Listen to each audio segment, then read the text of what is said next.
आज की दुनिया एक ऐसे मोड़ पर खड़ी है जहां एक छोटी सी चिंगारी पूरी दुनिया को युद्ध की आग में झोंक सकती है।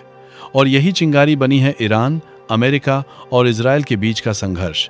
यह सिर्फ तीन देशों की लड़ाई नहीं है, बल्कि इसके पीछे छिपी है दशकों पुरानी दुश्मनी, राजनीतिक खेल, तेल की राजनीति और परमाणु हथियारों का डर। अगर आप सोचते हैं कि यह युद्ध अचानक शुरू हुआ, तो आप गलत हैं।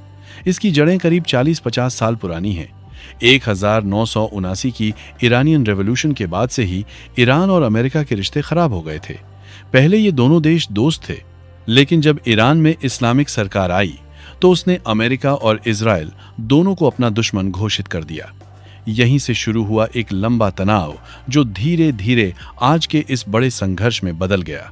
ईरान हमेशा से मिडिल ईस्ट में अपनी ताकत बढ़ाना चाहता था। उसने लेबनान, सीरिया, इराक और यमन जैसे देशों में अपने समर्थक समूह बनाए ताकि वह इनडायरेक्ट तरीके से अपना इन्फ्लुएंस बढ़ा सके।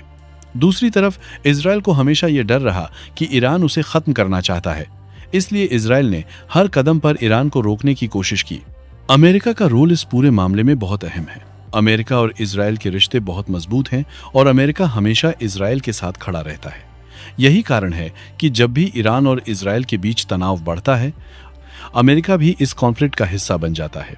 इस पूरे विवाद का सबसे बड़ा कारण है ईरान का न्यूक्लियर प्रोग्राम। अमेरिका और इजराइल का मानना है कि ईरान गुप्त रूप से न्यूक्लियर वेपन्स बनाने की कोशिश कर रहा है, जबकि ईरान हमेशा ये कहता है कि उसका न्यूक्लियर प्रोग्राम सिर्फ एनर्जी और रिसर्च के लिए है। इसी मुद्दे को लेकर एक समय पर समझौता भी हुआ था, लेकिन बाद में हालात फिर से बिगड़ गए और तनाव पहले से ज्यादा बढ़ गया। धीरे धीरे यह तनाव इतना बढ़ गया कि प्रॉक्सी वॉर से आगे बढ़कर डायरेक्ट अटैक्स शुरू हो गए। पहले ईरान अपने समर्थक ग्रुप्स के जरिए हमला करता था और इजराइल भी इनडायरेक्ट तरीके से जवाब देता था, लेकिन अब दोनों के बीच सीधी टक्कर देखने को मिलने लगी। फिर आया वो समय जब इस कॉन्फ्लिक्ट ने एक बड़े युद्ध का रूप लेना शुरू किया। अचानक अटैक्स, मिसाइल स्ट्राइक्स और ड्रोन अटैक्स बढ़ने लगे। मिडिल ईस्ट का पूरा इलाका एक युद्ध क्षेत्र में बदलने लगा। एक तरफ इजराइल और अमेरिका ने मिलकर ईरान के मिलिट्री ठिकानों और स्ट्रेटेजिक टारगेट्स पर बड़े स्तर पर हमले किए, तो दूसरी तरफ ईरान ने भी जोरदार जवाब दिया। उसने मिसाइल और ड्रोन्स के जरिए इजराइल और अमेरिका के ठिकानों को निशाना बनाया। यह युद्ध सिर्फ 3 देशों तक सीमित नहीं रहा। गल्फ कंट्रीज, मिडिल ईस्ट के अन्य देश और कई इंटरनेशनल पावर्स भी इसमें इनडायरेक्टली शामिल होने लगे। जहां जहां अमेरिका के मिलिट्री बेसिस थे, वहां खतरा बढ़ गया। इस कॉन्फ्लिक्ट का असर सिर्फ जमीन तक सीमित नहीं रहा, बल्कि समुद्र और ग्लोबल ट्रेड पर भी पड़ा। दुनिया के सबसे अहम ऑयल रूट्स में से एक पर खतरा बढ़ गया, जिससे तेल की सप्लाई प्रभावित हुई और ग्लोबल इकोनॉमी पर असर पड़ने लगा। तेल की कीमतों में उछाल आया, स्टॉक मार्केट्स में गिरावट देखने को मिली और कई देशों की इकोनॉमी पर दबाव बढ़ गया। यह साफ हो गया कि यह युद्ध सिर्फ एक क्षेत्रीय संघर्ष नहीं है, बल्कि इसका असर पूरी दुनिया पर पड़ सकता है। आज की स्थिति को देखें तो यह एक फुल स्केल वॉर से थोड़ा अलग है, लेकिन लगातार बढ़ते हमले इसे किसी भी समय बड़े युद्ध में बदल सकते हैं। दोनों पक्ष लगातार एक दूसरे को जवाब दे रहे हैं, लेकिन कोई भी पीछे हटने को तैयार नहीं है। अमेरिका का कहना है कि वह अपने एलाई इजराइल की रक्षा कर रहा है, जबकि ईरान का कहना है कि उस पर अनफेयर और इलीगल तरीके से हमला किया गया है।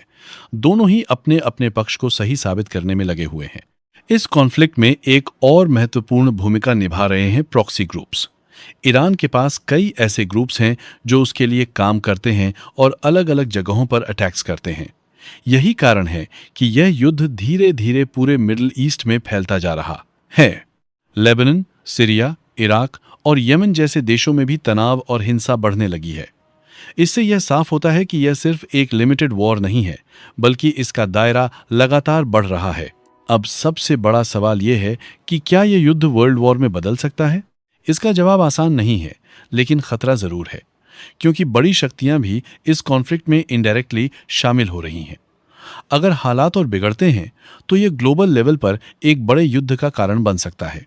इस युद्ध का सबसे ज्यादा असर आम लोगों पर पड़ा है। हजारों लोग अपनी जान गंवा चुके हैं और लाखों लोग अपने घर छोड़ने को मजबूर हो गए हैं। इंसानी जिंदगी पर इसका असर बेहद दर्दनाक है।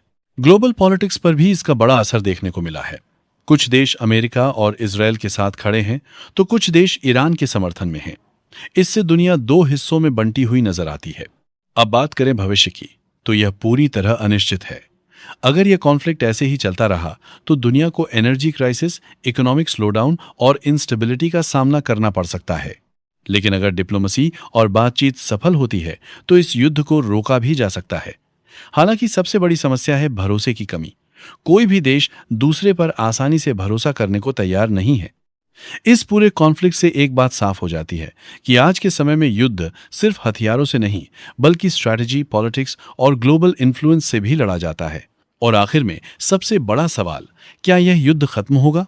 इसका जवाब अभी किसी के पास नहीं है। लेकिन इतना तय है कि यह कॉन्फ्लिक्ट आने वाले समय में दुनिया की दिशा और भविष्य को तय करेगा। यह सिर्फ ईरान, अमेरिका और इजराइल की कहानी नहीं है। कहीं ने यह कहानी है ताकत, राजनीति और अस्तित्व की। और शायद यह आने वाले बड़े युद्ध की शुरुआत भी हो सकती है।